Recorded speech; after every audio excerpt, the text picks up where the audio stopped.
Ons gesels vanaand oor die Afrika pikkewyn wat op die nipper van uitsterwing staan.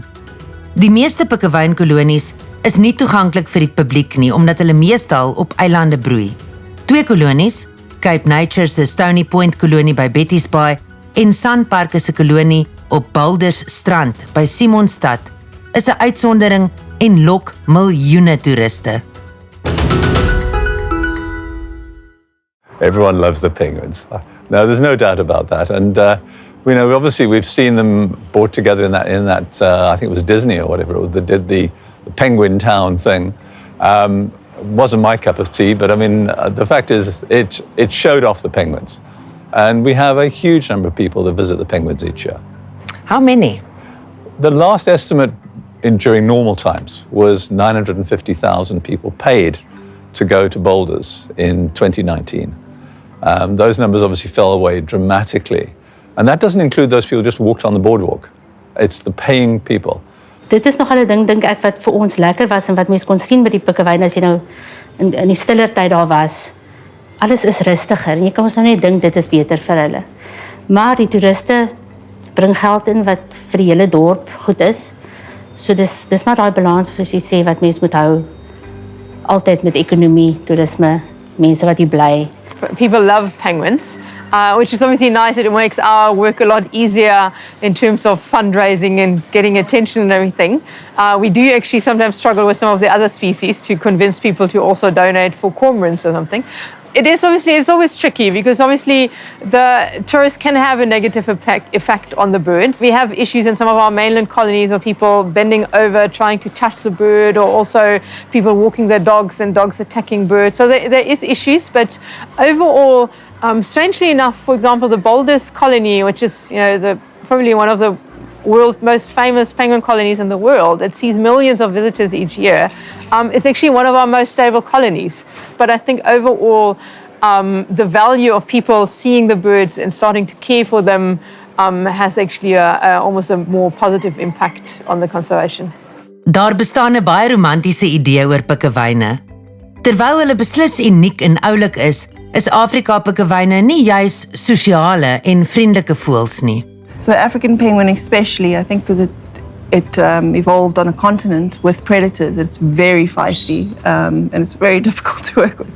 Compared to the penguins on Marion that evolved with no predators on land, you can stand right next to one and pick it up and put it down. It's quite all right. They can be quite aggressive to other penguins, so they're very possessive over their nesting site. Hulle het altyd twee kykens of een kyken by hulle in die nes. En dan gaan die mannetjie uit die vroegoggend terwyl dit nog donker is, dan gaan hulle mannetjie of die wyfie gaan uit.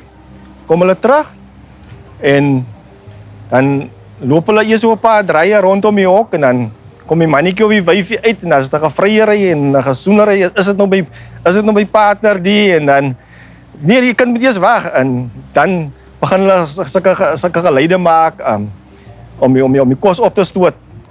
Na die keel toe, want die sardine in die kos is maar in die maag, nou stoot jy dit 'n bietjie op en dan kom die kleintjies en dan druk hulle snavels druk hulle binne na ma maak die bek oop en hulle druk hulle snavels binne in die ma se bek en so voer sy hulle en staan sy so 'n bietjie en kyk in die ronde nee yes meer is fantasties om hulle dop te hou en hulle het so 'n paar mantige maniertjie om mekaar so, dat is baie nuuskierige gevoel, ja.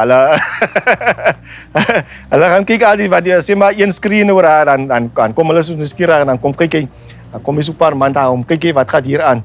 There is this romantic idea that a lot of birds actually mate for life and they stay together forever, but that's unfortunately not always true. There can be divorces even if they're in a pair.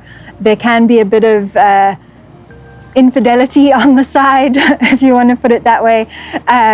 So although it's kind of like human love lives, there's all sorts of things going on, and it's not quite this romantic, they mate for life and stay with the same partner. I've had birds that had eggs with different partners and stuff, so you see it all. But they do usually, especially if they were successful, once they kind of mated as a couple and they were successful the first time, then they do return to breed with the same partner for several years. But if then, for example, the one partner dies, they can find a new partner. So it's not quite for life as it's always said to be. Die paring vind gewoonlik in die aandplaas. As dit ook hulle keis is so 'n bietjie vryerig en dan draai hy nie rond, die ou het hy het so snaakse houding, man, hy loop so en dan maak sy ook so met 'n koppie en hulle stampel mekaar met die koppie en dan op die ou en dan sien jy nee wag, as die manne, hulle is nou bedreig nou, die mannetjies nou op.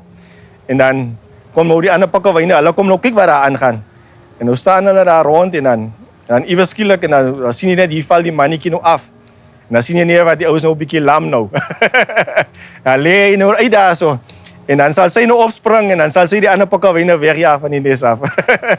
ek het gisterand 'n bietjie opgelees die pikkewyn. Die Here die pikkewyn so mooi geskape as hulle sê daar so hy is mos so wit van onder en swart van bo. So as hy van onder af kyk, dan kyk daar kom ons lig deur die water. Hy kyk na boontoe. Dan sien jy nie die wit van die pikkewyn eintlik nie. Want dit weerkaats saam met die lig van die oppervlakte. So hy sien net die wit oppervlakte van die see. Hy sien nie daai wit nie. En as hy predator van bo af nou soos nou enige roofvoël van bo af kyk, dan sien hulle die swart in die water. Hulle sien eintlik vir hom nie. Jou kinders en my kinders en ons kleinkinders. Kyk, daai bewaring moet daar wees omdat hulle ook eendag kan sien as pikkewyne.